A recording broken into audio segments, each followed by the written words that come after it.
Halo teman-teman, kali ini hal yang akan kita bahas pertama-tama yaitu darah. Darah adalah cairan yang terdapat pada semua makhluk hidup tingkat tinggi, kecuali tumbuhan ya, yang berfungsi mengirimkan zat-zat dan oksigen yang dibutuhkan oleh jaringan tubuh, mengangkut bahan-bahan kimia hasil metabolisme, dan juga sebagai pertahanan tubuh terhadap virus dan bakteri. Hormon-hormon sistem endokrin juga diedarkan melalui darah loh. Nah, for your information nih guys, istilah medis yang berkaitan dengan darah diawali dengan kata hemo atau hemato yang berasal dari bahasa Yunani hema yang berarti darah. Kalian tahu tidak, warna merah pada darah disebabkan oleh hemoglobin, yaitu protein pernapasan atau respiratory protein yang mengandung besi dalam bentuk hem yang merupakan tempat terikatnya molekul-molekul oksigen. Semakin banyak oksigen yang diikat oleh hemoglobin, maka warna darah akan semakin pekat. Adanya oksigen dalam darah diambil dengan jalan bernafas, dan zat ini sangat berguna pada peristiwa pembakaran atau metabolisme di dalam tubuh. Darah terdiri atas 55% cairan darah, yaitu plasma darah, dan 45% darah padat, yaitu sel-sel darah, yang terdiri dari sel darah merah atau eritrosit, sel darah putih atau leukosit, dan keping-keping darah atau trombosit. Hampir 90% dari plasma darah adalah air. Plasma darah berfungsi untuk mengangkut sari makanan ke sel-sel serta membawa sisa pembakaran dari sel ke tempat pembuangan. Selain itu, plasma darah juga bertugas menghasilkan zat antibodi. Fungsi darah masuk ke dalam 3 kategori, yaitu transportasi, pertahanan, dan regulasi. 1. Darah adalah media transportasi utama yang mengangkut gas, nutrisi, dan produk limbah. Oksigen dari paru-paru diangkut darah dan didistribusikan ke sel-sel. Karbon dioksida yang dihasilkan oleh sel-sel diangkut ke paru-paru untuk dibuang setiap kali kita menghembuskan nafas. Darah juga mengangkut produk-produk limbah lain, seperti kelebihan nitrogen yang dibawa ke ginjal untuk dieliminasi. Selain itu, darah mengambil nutrisi dari saluran pencernaan untuk dikirimkan ke sel-sel. Selain transportasi nutrisi dan limbah, darah mengangkut hormon yang disekresikan berbagai organ ke dalam pembuluh darah untuk disampaikan ke jaringan. Banyak zat yang diproduksi di salah satu bagian tubuh dan diangkut ke bagian yang lain untuk dimodifikasi. Sebagai contoh, prekursor vitamin D diproduksi di kulit dan diangkut oleh darah ke hati dan kemudian ke ginjal untuk diproses menjadi vitamin D aktif. Vitamin D aktif diangkut darah ke usus kecil untuk membantu penyerapan kalsium. Contoh lain adalah asam laktat yang dihasilkan oleh otot rangka selama respirasi anaerob. 2. Darah berperan dalam menjaga pertahanan tubuh dari invasi patogen dan menjaga dari kehilangan darah. Sel darah putih tertentu mampu menghancurkan patogen dengan cara fagositosis. Sel darah putih lainnya memproduksi dan mengeluarkan antibodi. Antibodi sendiri adalah protein yang akan bergabung dengan patogen tertentu untuk dinonaktifkan. Patogen yang dinonaktifkan kemudian dihancurkan oleh sel-sel darah putih fagosit. Ketika cedera, terjadi pembekuan darah, sehingga menjaga terhadap adanya kehilangan darah. Pembekuan darah melibatkan trombosit dan beberapa protein seperti trombin dan fibrinogen. Tanpa adanya pembekuan darah, kita bisa mati kehabisan darah, sekalipun dari luka yang kecil. Yang ketiga, darah memiliki fungsi regulasi dan memainkan peran penting dalam homeostasis. Darah membantu mengatur suhu tubuh dengan mengambil panas sebagian besar dari otot yang aktif dan dibawa ke seluruh tubuh. Jika tubuh terlalu hangat, darah diangkut ke pembuluh darah yang melebar di kulit. Panas akan menyebar ke lingkungan dan tubuh mendingin kembali ke suhu normal. Bagian cair dari darah atau plasma mengandung garam terlarut dan protein. Zat terlarut ini menciptakan tekanan osmotik darah. Dengan cara ini, darah berperan dalam membantu menjaga keseimbangan. Buffer darah atau bahan kimia tubuh yang menstabilkan pH darah, mengatur keseimbangan asam basa tubuh dan tetap pada pH yang relatif konstan, yaitu 7,4.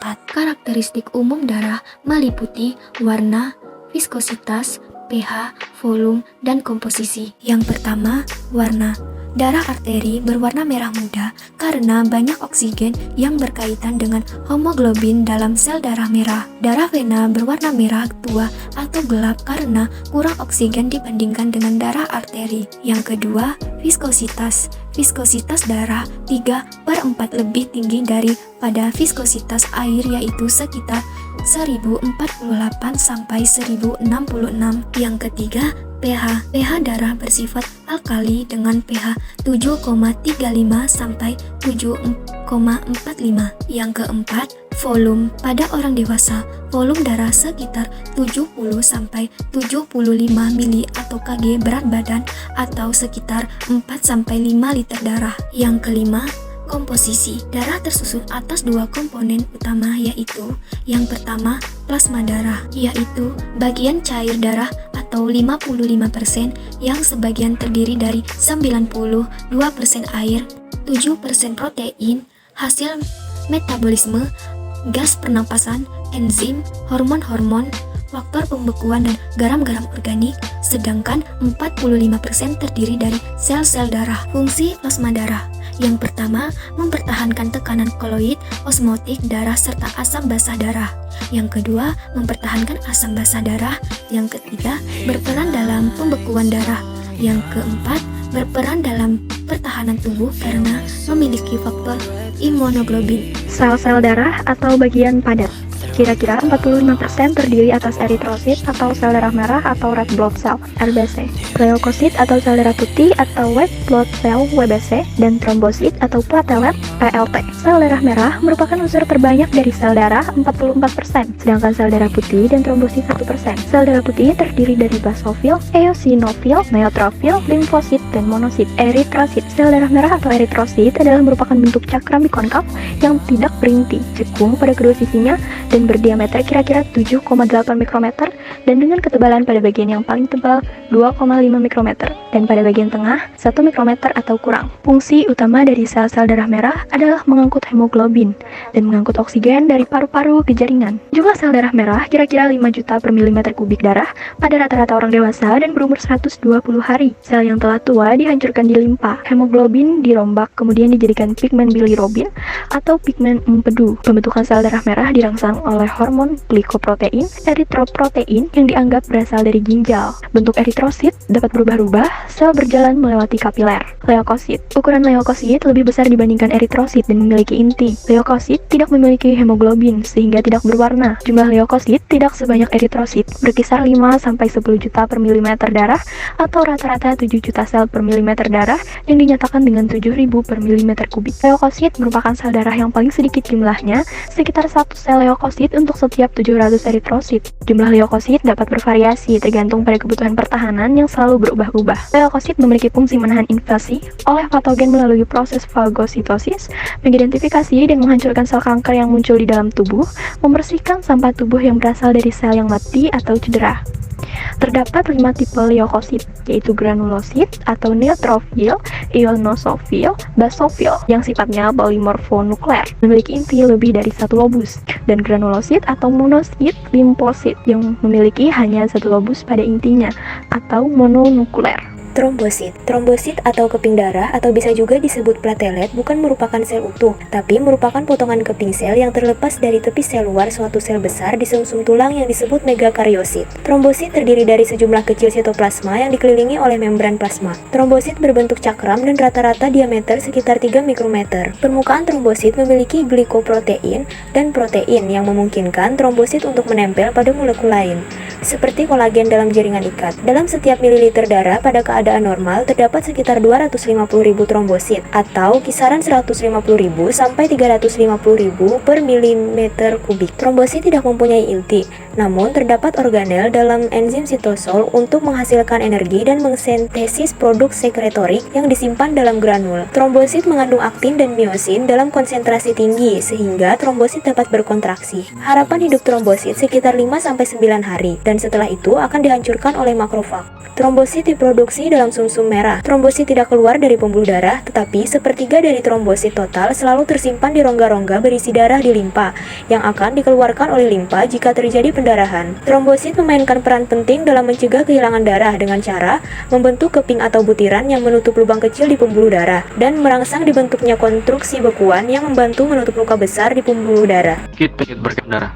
Yang pertama, anemia. Anemia disebabkan karena jumlah sel darah merah dalam tubuh rendah. Yang kedua, polycythemia vera. Polycythemia vera adalah kondisi ketika sel darah merah yang diproduksi pada sumsum tulang belakang terlalu banyak. Yang ketiga, limfoma. Limfoma adalah jenis kanker darah yang mempengaruhi kelenjar getah bening, kelenjar timus, sumsum tulang, dan bagian tubuh lainnya. Yang keempat, leukemia. Leukemia adalah jenis kanker darah yang terjadi ketika sel darah putih berubah menjadi tidak normal dan berkembang biak secara tidak terkendali di dalam sumsum tulang. Yang kelima, multiple myeloma. Multiple myeloma adalah jenis kanker darah yang terjadi karena sel plasma berubah menjadi ganas dan berkembang biak tidak terkendali. Yang keenam, sindrom myelodisplastik adalah jenis kanker darah yang menyerang sumsum tulang. Yang ketujuh, trombositopenia terjadi karena trombosit dalam darah terlalu rendah. Yang kedelapan, trombositomia esensial adalah peningkatan jumlah trombosit tanpa sebab yang jelas. Selanjutnya, tentang pembuluh darah merupakan bagian dari sistem kardiovaskular yang mana sistem ini terdiri dari jantung dan pembuluh darah. Pembuluh darah membentuk jaringan pipa yang memungkinkan darah mengalir dari jantung ke seluruh sel-sel hidup tubuh dan kemudian kembali ke jantung. Sistem peredaran darah manusia disebut sebagai sistem peredaran darah tertutup dikarenakan pembuluh darah yang ada membentuk satu kesatuan saluran tertutup tak berujung. Secara umum, pembuluh darah memiliki 3 lapisan, yaitu lapisan dalam, lapisan tengah, dan yang paling luar. Di dalam arteri, lapisan paling tebal adalah tunika media atau lapisan tengah, terbuat dari jaringan ikat fiber dan zat polisakarida. Di dalam vena, lapisan paling tebal adalah tunika adventitia, terbuat dari jaringan ikat dan saraf. Sementara kapiler adalah lapisan tipis yang terbuat dari endotelium dan jaringan ikat. Pembuluh darah utama terdiri dari truncus pulmonalis, truncus aorta, dan cabang-cabangnya, vena cava superior, inferior, dan cabang-cabangnya. Saluran terbentuknya darah mengalir disebut lumen. Keseluruhan pembuluh darah pada tubuh manusia dibagi menjadi 3, yaitu arteri, vena, dan kapiler. Selain 3 jenis pembuluh darah utama, tubuh juga mempunyai jaringan pembuluh darah kecil yang disebut arteriol dan venola. Arteriol adalah cabang kecil arteri, sedangkan venola adalah cabang kecil yang mengumpulkan darah dari organ-organ hingga sampai ke vena. Ukuran pembuluh darah terkecil hanya sekitar 5 mikrometer. Fungsi pembuluh darah yang pertama menjamin